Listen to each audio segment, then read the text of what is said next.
ജീവിതത്തെക്കുറിച്ചുള്ള സംശയങ്ങളാണ് എനിക്ക് പ്രിയമത്തോട് ചോദിക്കാനുള്ളത്. ഓ, എന്നെ അത്രയ്ക്ക് വലിയ മഹതിയാക്കുകയാണോ? ലക്ഷ്യം തെറ്റി നടന്നിരുന്ന എനിക്ക് കൃത്യമായൊരു കാര്യം ചൂണ്ടിക്കാണിച്ചു തന്നില്ലേ? ഞാനിപ്പോ സന്തോഷവാനാണ്. എന്റെ അച്ഛനും അമ്മയും സന്തോഷമുള്ളവരാണ്. അതിന്റെ കാരണം പ്രിയമതയാണ്. അന്ന് തോന്നിയ ദേഷ്യത്തിന് ഞാൻ എന്തൊക്കെയോ വിളിച്ചു പറഞ്ഞു. അല്ലാതെ എന്ത്? ഒരു കാര്യം ചെയ്യ്, ഇനിയും ദേഷ്യത്തോട് പെരുമാറിക്കൊള്ളൂ. അപ്പൊ എനിക്ക് നല്ല ഉപദേശങ്ങൾ കിട്ടുമല്ലോ. ഇനി എന്തായാലും ഉപദേശിക്കാൻ ഞാനില്ല. അതിന്റെ ശാപം കൂടി എനിക്ക് കിട്ടും. ഒരിക്കലുമില്ല. എന്തായാലും ഒരു കാര്യം ഉറപ്പ്, എന്നെ നേർവഴിക്ക് നടത്തിയതിന് ഭഗവാനിൽ നിന്ന് പ്രിയമതയ്ക്ക് കൂലിയുണ്ട്. ഭഗവാനിൽ നിന്നേ കൂലിയുള്ളൂ? കാര്യം നടന്നാളൊന്നും തരില്ല? പറയൂ, പ്രിയമതയ്ക്ക് എന്താ വേണ്ടത്? ഈ ഒരു ചോദ്യം എന്റെ മനസ്സിലിരിക്കട്ടെ. ഉത്തരം ഞാൻ പിന്നെ എപ്പോഴെങ്കിലും പറഞ്ഞോളാം. ഒരിക്കൽ ഞാൻ പറയാം, അപ്പോൾ എനിക്ക് സാധിച്ചു തന്നാൽ മതി. ആയിക്കോട്ടെ. അതുവരെ വീട്ടാത്തൊരു കടമായിട്ട് പ്രിയമതയ്ക്കുള്ള എന്റെ ഗുരുദക്ഷിണ എന്റെ മനസ്സിലിരിക്കട്ടെ. ഗുരുദക്ഷിണയോ? എനിക്കോ? ദക്ഷിണ തരാൻ തന്നെയാണ് എന്റെ തീരുമാനം. കേൾക്കാൻ നല്ല രസമുണ്ട്. നടക്ക.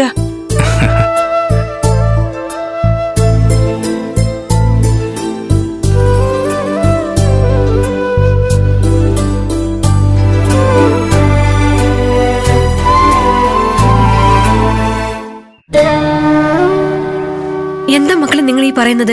വിഗ്രഹം പ്രതിഷ്ഠിക്കുകയോ? അതും നമ്മളുടെ വീടിനകത്ത്? അത് ചെയ്യാനേ പാടില്ല. പ്രേമത ചേച്ചി പറഞ്ഞല്ലോ, ഗുരുവിന്റെ ശിഷ്യനും പറഞ്ഞു.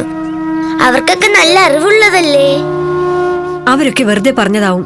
അങ്ങനെയൊന്നും ചെയ്തുകൂടാ, ദോഷമാണ്. എന്ത് ദോഷം? കുഞ്ഞിക്കൊരാൾ സമ്മാനം കൊടുത്തതല്ലേ. കുഞ്ഞി അത് തൊടുന്നതിൽ എന്തെങ്കിലും ദോഷം ഉണ്ടെങ്കിൽ അത് ഉണ്ടാവേണ്ടതല്ലേ. ഇതുവരെ ഉണ്ടായില്ലല്ലോ. അപ്പൊ പിന്നെ എന്താ? മോളെ, കാര്യങ്ങളൊക്കെ മോൾക്കറിയാലോ. ഒരവസരം കിട്ടാൻ വേണ്ടി കാത്തിരിക്കുകയാണ് തമ്പ്രാക്കന്മാര്. ഇങ്ങനെ ഒരു കാര്യം വീടിനകത്ത് ചെയ്തു എന്നറിഞ്ഞാൽ മതി, തല വെട്ടിക്കളയും. അതിന് ശിവലിംഗം നമ്മുടെ വീട്ടിലല്ലേ ഇരിക്കുന്നത്, വേറെ ആര് കാണാനാ? മല്ലിയമ്മ പേടിക്കണ്ടെന്നേ. എന്തു പറഞ്ഞാലും ഞാൻ ഇതിന് സമ്മതിക്കില്ല. നമുക്കിത് വേണ്ട. പിന്നെ ഞാൻ ഈ വിഗ്രഹം എന്താ ചെയ്യേണ്ടത്? ഉപേക്ഷിക്കണോ? അത് വേണ്ട. ഉപേക്ഷിക്കാനും പാടില്ല, പ്രാർത്ഥിക്കാനും പാടില്ല. പിന്നെ എങ്ങനെയാ? മല്ലിയമ്മയ്ക്ക് എന്താ പ്രശ്നം? ഇങ്ങനെ ഒരു വിഗ്രഹം വീട്ടിൽ സൂക്ഷിക്കാൻ പറ്റുമോ, വച്ച് പ്രാർത്ഥിക്കാൻ പറ്റുമോ എന്നറിയണം. അത്രയല്ലേ ഉള്ളൂ. ഞാൻ അച്ഛനോട് ചോദിക്കാം. അച്ഛൻ കുഴപ്പമില്ലെന്ന് പറഞ്ഞാൽ മല്ലിയമ്മയുടെ പേടി മാറുമല്ലോ. വേദക്കുട്ടിയുടെ അച്ഛൻ പറഞ്ഞാൽ സമ്മതിക്കില്ലേ? വേദക്കുട്ടിയുടെ അച്ഛൻ പറഞ്ഞാൽ സമ്മതിക്കാം. പക്ഷെ നോക്കിക്കോ, അച്ഛൻ സമ്മതിക്കില്ല. അത് മല്ലിയമ്മയ്ക്കാണോ നിശ്ചയം? അമ്മയ്ക്ക് ഇഷ്ടമല്ല വേദക്കുട്ടി. ഞാനിത് കളയില്ല, ആര് പറഞ്ഞാലും കളയില്ല.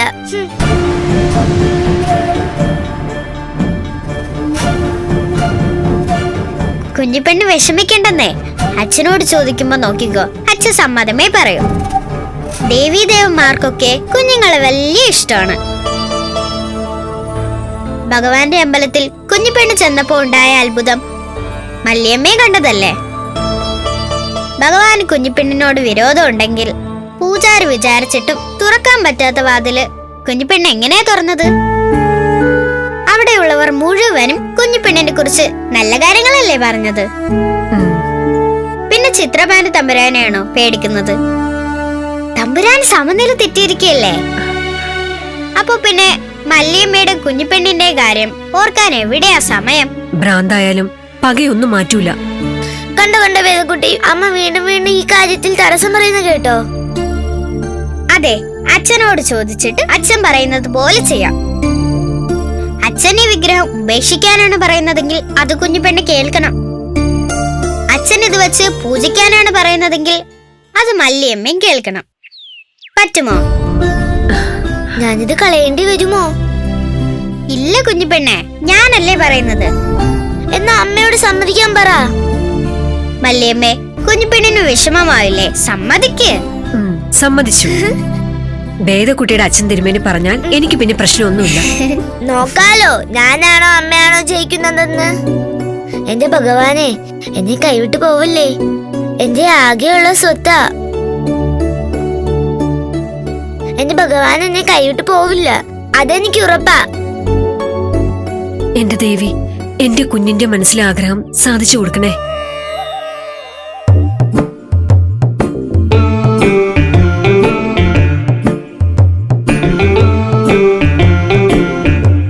തമ്പുരാൻ, മരുന്ന് കഴിക്കൂ.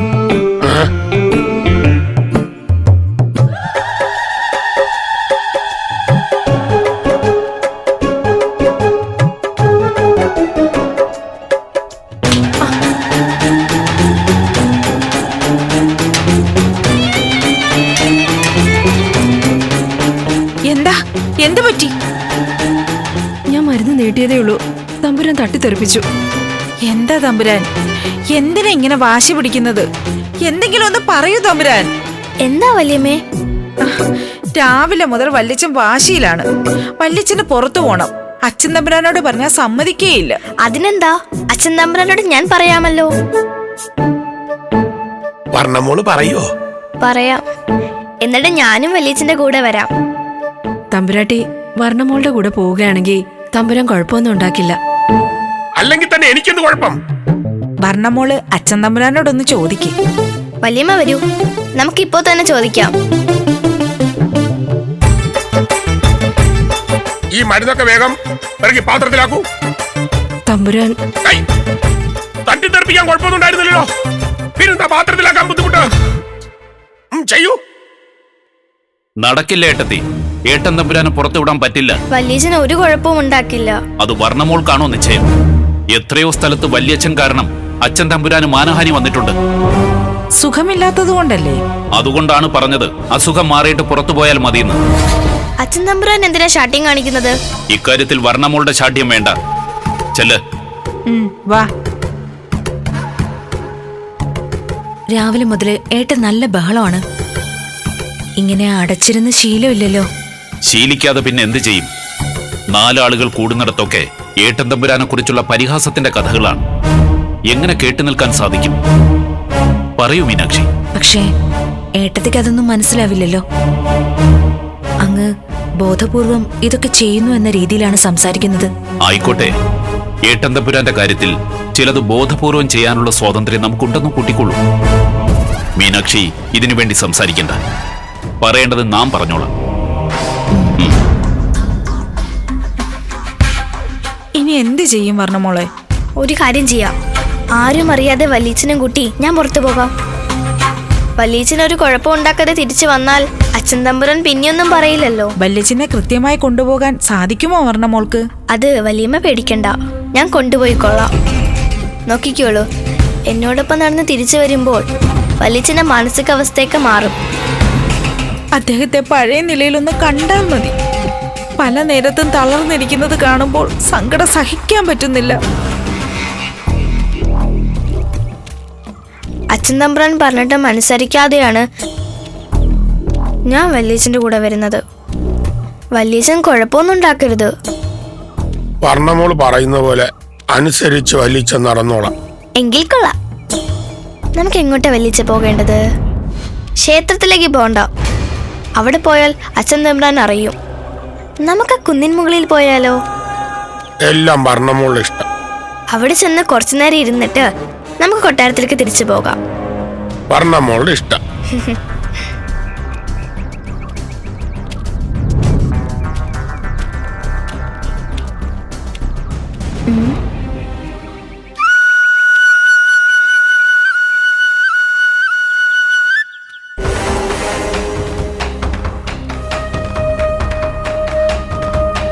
കണ്ടില്ലേ വല്യച്ഛ, അവർ വല്യച്ഛനെ പരിഹസിച്ച് ചിരിക്കുകയാണ്. ഞാൻ ചോദിക്കട്ടെ? വർണ്ണമോള് ചെല്ല്. ഒന്ന് പോകില്ലേ? അത് നമുക്ക് കാണാമല്ലോ. എന്താ നിങ്ങൾ ചിരിക്കുന്നത്? ഞങ്ങൾ ചിരിച്ചില്ലല്ലോ വർണ്ണമോളെ. ചിരിച്ചു. നിങ്ങൾ വല്യച്ഛനെ പരിഹസിച്ച് ചിരിച്ചു. ഞാൻ കണ്ടില്ലെന്ന ധാരണ?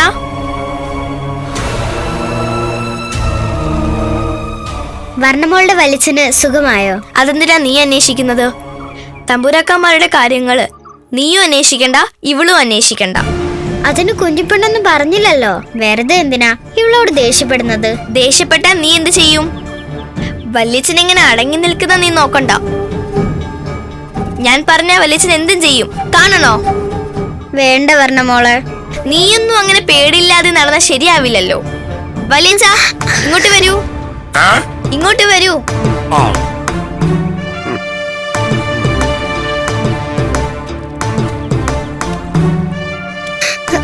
വർണ്ണ മോളെ, ഇവർ രണ്ടുപേരും വലിയച്ഛനെ പരിഹസിച്ച് ചിരിച്ചു. എന്നെക്കാൾ മികച്ചവളാണെന്ന് ഇവൾക്കൊരു തോന്നലുണ്ട്.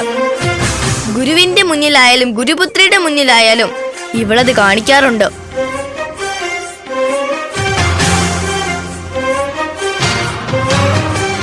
ഞാൻ അങ്ങനെയൊന്നും പറഞ്ഞിട്ടില്ല.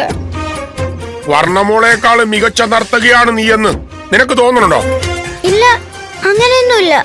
നീ അത്ര മിടുക്കിയാണെങ്കിലേ നമ്മെ ഒന്ന് നൃത്തം ചെയ്ത് തോപ്പിക്കും. വലിയച്ഛ, വർണ്ണമോള് മിണ്ടാതിരിക്കണം.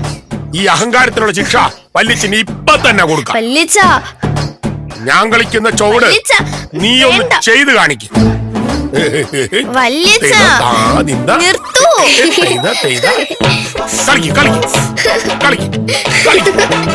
ഇനി നോക്കിയോ, ഇനി എന്താ കാണിച്ചു തരാം പുതിയത്.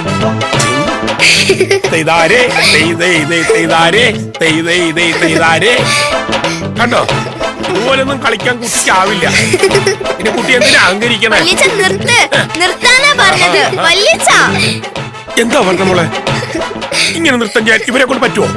വലിയച്ഛൻ എന്നെ നാണം കെടുത്തി. വന്നേ ഇങ്ങോട്ട്, ഇങ്ങോട്ട് വാ. നിന്നെ ഞാൻ കാണിച്ചു ഇങ്ങോട്ട് വാ തരാം. വലിയച്ഛ, അല്ലെങ്കിൽ വേണ്ട, അടുത്ത ചോദ്യം കാണിച്ചു കൊടുത്തു. വാ വലിയച്ഛ.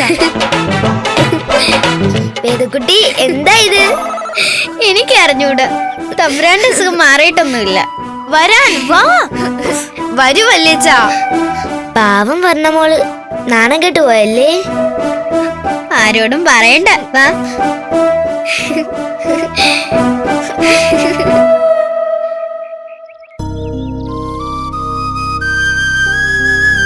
കുഞ്ഞുങ്ങളെല്ലാം എഴുത്തിനിരുത്തി കഴിഞ്ഞതേ ഉള്ളൂ. കൊച്ചുകുട്ടികളാണ് പലരും. നന്നായി. ആ കുട്ടികളുടെ പ്രത്യേകത എന്തായിരിക്കുമെന്നറിയോ? അവരുടെ മനസ്സ് നിഷ്കളങ്കമായിരിക്കും. തെറ്റായ അറിവുകളൊന്നും ആ മനസ്സുകളിൽ പതിഞ്ഞിട്ടുണ്ടാവില്ല. അവരുടെ മനസ്സിലേക്ക് നന്മയുടെ പാഠങ്ങൾ എളുപ്പത്തിൽ എത്തിക്കാൻ കഴിയുകയും ചെയ്യും. കുറച്ചുനാൾ കഴിഞ്ഞാൽ അത് സാധ്യമാവില്ല. ആവശ്യമില്ലാത്ത ഒരുപാട് കാര്യങ്ങൾ ചുറ്റുമുള്ളവരും സമൂഹവും അവരുടെ മനസ്സിൽ നിറയ്ക്കും. കുട്ടികളുടെ കൂടെ ഇരുന്നപ്പോ ഞാൻ അങ്ങയെക്കുറിച്ച് ഓർത്തു. അങ്ങ് പാഠം ചൊല്ലിത്തന്ന രീതികളെക്കുറിച്ച് ഓർത്തു. ഇടയ്ക്ക് പറഞ്ഞു തരുന്ന ചില കഥകൾ ഓർത്തു. അതുതന്നെയാണ് ഞാനും പാലിക്കുന്നത്. ഞാൻ പഠിപ്പിച്ചത് എന്റെ രീതിയിലാണ്. അത് ഗംഗാദത്തൻ അനുകരിക്കേണ്ട കാര്യമില്ല. തന്റേതായ രീതി താൻ കണ്ടെത്തണം. മുൻപിലിരിക്കുന്ന കുഞ്ഞുങ്ങളെ സ്വന്തം കുഞ്ഞുങ്ങളായി കരുതണം. അവരുടെ ഭാവിയെക്കുറിച്ച് ഉത്കണ്ഠയോടെ കാണുക. നാടിന് പ്രിയപ്പെട്ടവരായി അവരെ വളർത്തിയെടുക്കണമെന്ന് തീരുമാനിക്കണം. ഉത്തമനായ ഒരു ഗുരുവിന് ഇക്കാര്യങ്ങളെല്ലാം ചെയ്യാൻ പറ്റണം. ഗുരു, ഇവിടെ അടുത്ത് നെയ്ത്തുശാലയുണ്ടോ? അടുത്തില്ല. കുറച്ച് കാതങ്ങൾ നടന്നാൽ ഒരു നെയ്ത്ത് ഗ്രാമം തന്നെയുണ്ട്. എന്താ, പോകുന്നോ? അമ്മയ്ക്കൊരു ചേല വാങ്ങണമെന്ന് കരുതുന്നു. അതുകൊണ്ടുപോയി കയ്യിൽ കൊടുക്കണം. അമ്മയുടെ സന്തോഷം കാണണം. ചേല വാങ്ങിച്ചു കൊടുക്കുന്നത് അമ്മയുടെ സന്തോഷം കാണാനാണോ? അല്ലാതെ സ്വയം സന്തോഷിക്കാനല്ല. അമ്മയുടെ സന്തോഷം എന്റെയും സന്തോഷമാണല്ലോ. അച്ഛാ, ഞാനൊരു സംശയം ചോദിക്കട്ടെ. നമ്മളൊരാൾക്കൊരു സമ്മാനം വാങ്ങിക്കൊടുക്കുമ്പോൾ അത് അയാളെയാണോ നമ്മളെയാണോ സന്തോഷിപ്പിക്കുന്നത്? സമ്മാനം കിട്ടുന്ന ആൾക്ക് തന്നെയാണ് സന്തോഷം. എനിക്കത് തോന്നുന്നില്ല. ഞാൻ അച്ഛനൊരു സമ്മാനം വാങ്ങിക്കൊടുക്കുകയാണെങ്കിൽ എന്റെ പ്രാർത്ഥനയും അതിലുണ്ടാവും. അത് കിട്ടുമ്പോൾ അച്ഛനുണ്ടാകുന്ന സന്തോഷം എത്രയാണോ അതിന്റെ 1000 ഇരട്ടിയായിരിക്കും എന്റെ സന്തോഷം. അച്ഛനെ എനിക്ക് സന്തോഷിപ്പിക്കാൻ കഴിഞ്ഞല്ലോ എന്ന സന്തോഷം. മോളെ, തർക്ക വിഷയങ്ങളിൽ കേമനാണ് ഇയാളെന്ന് ഞാൻ പറഞ്ഞിട്ടുണ്ട്. എന്നുവെച്ച് നിന്റെ ഇത്തരം കുസൃതികളിൽ ഇയാൾക്ക് എത്രമാത്രം ഒപ്പം പിടിച്ചു നിൽക്കാൻ കഴിയുമെന്ന് എനിക്കറിയില്ല. ഞാൻ പറഞ്ഞത് കുസൃതിയല്ല, ഒരു ചേലയല്ല. ഗംഗാദത്തിന്റെ പരിപൂർണമായ സന്തോഷമാണ് അമ്മയുടെ കയ്യിൽ വച്ചു കൊടുക്കേണ്ടത്. അത് തോന്നുന്നില്ലെങ്കിൽ അത് കൊടുക്കാനും നിൽക്കണ്ട. മോള് പറഞ്ഞത് താൻ കാര്യമായി എടുക്കണ്ട. അല്ല ഗുരു, പ്രിയംവദ പറഞ്ഞതിൽ കാര്യമുണ്ട്. അത് സത്യമാണ്. എന്റെ അമ്മയെക്കുറിച്ചുള്ള അഭിമാനവും സന്തോഷവും തന്നെയാണ് അമ്മയുടെ കൈകളിലേക്ക് ഞാൻ വെച്ചു കൊടുക്കേണ്ടത്. പ്രിയംവദയോട് ഒതുങ്ങിക്കഴിയുന്നതേ ഞാൻ കണ്ടിട്ടുള്ളൂ.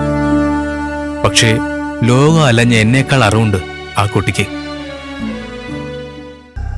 വല്യച്ഛ എഴുന്നേൽക്ക്, വല്യച്ഛ എഴുന്നേൽക്ക്, വല്യച്ഛ വല്യച്ഛ വല്യച്ഛ എഴുന്നേൽക്ക്, വല്യച്ഛ വല്യച്ഛ എഴുന്നേൽക്ക്, വല്യച്ഛ വല്യച്ഛ വല്യച്ഛ വല്യച്ഛ കൊട്ടാരത്തിൽ എല്ലാരും നമ്മൾ തിരക്കുന്നുണ്ടാകും. എഴുന്നേൽക്ക് വല്യച്ഛ. വല്യച്ഛനോട്ട് എഴുന്നേൽക്കാനല്ല ഞാൻ പറഞ്ഞത്. എഴുന്നേൽക്ക് വല്യച്ഛ. വല്യച്ഛ എണീക്ക്, ഇങ്ങനെ ഉറങ്ങല്ലേ വല്യച്ഛ, എഴുന്നേൽക്ക്.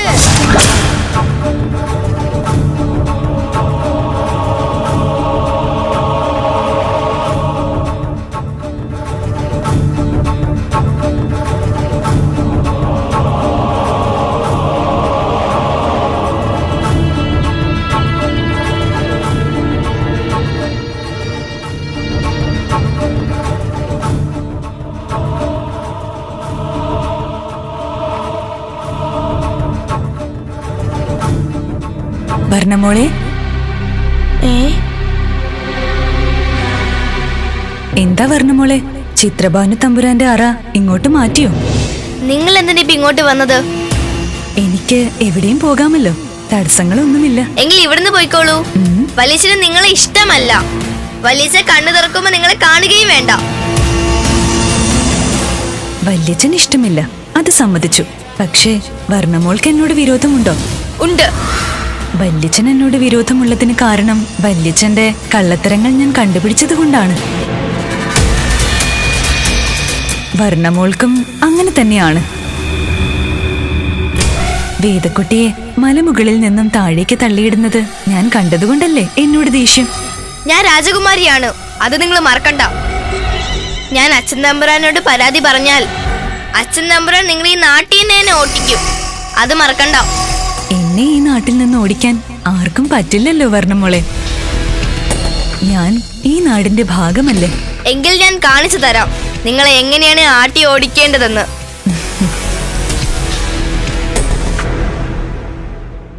വല്യച്ഛന്റെ ഉറക്കത്തിന് വിഘ്നം ഉണ്ടാക്കണ്ട. പോ, നിങ്ങളോട് പോകാനല്ലേ പറഞ്ഞത്? വർണ്ണമോള് ഇത്രയും സമയം വിളിച്ചിട്ടും വല്യച്ഛൻ ഉണർന്നില്ലല്ലോ. എല്ലാ നേരവും ഇവിടെ കിടക്കാൻ പറ്റില്ല. അദ്ദേഹത്തെ ഞാൻ വിളിച്ചുണർത്താം. എങ്കിൽ വിളിച്ചുണർത്ത്. അപ്പോൾ അതിനുള്ള ശിക്ഷ വല്യച്ഛൻ ഇവിടെ വെച്ച് തന്നെ നടപ്പിലാക്കും. വിളിക്ക്. ചിത്രഭാനു, ചിത്രഭാനു, ചിത്രഭാനു.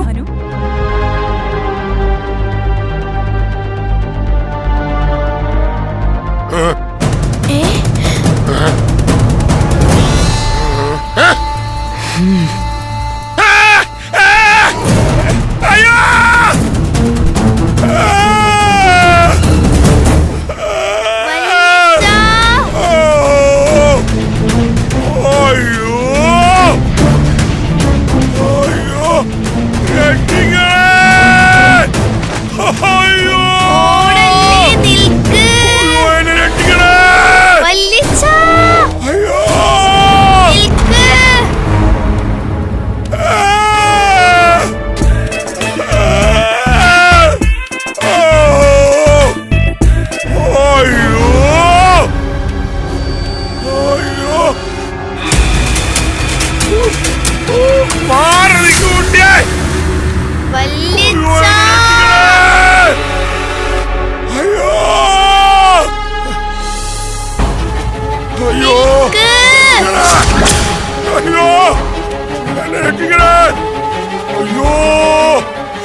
ക്ഷേത്രത്തിലുണ്ടായിരുന്നവർ മുഴുവൻ നമ്മുടെ കുഞ്ഞിനെ തന്നെ നോക്കിയിരുന്നത് കണ്ടോ? കണ്ടു.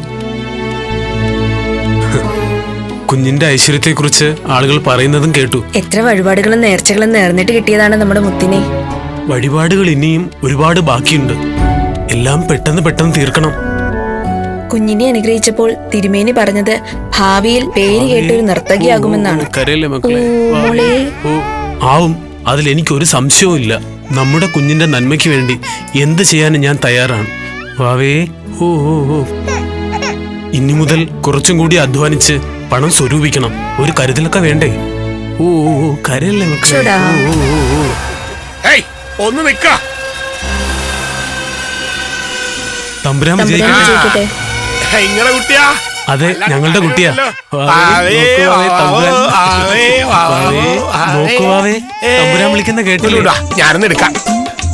ഇങ്ങോട്ട് തരിക. ഇങ്ങോട്ട് തരിക. മോളെ, ഏ, തമ്പുരാൻ. ആവേ, ആവേ. അയ്യോ, അയ്യോ, തമ്പുരാനെ, തമ്പുരാന്റെ ഞങ്ങളുടെ കുഞ്ഞ്. കുഞ്ഞ്.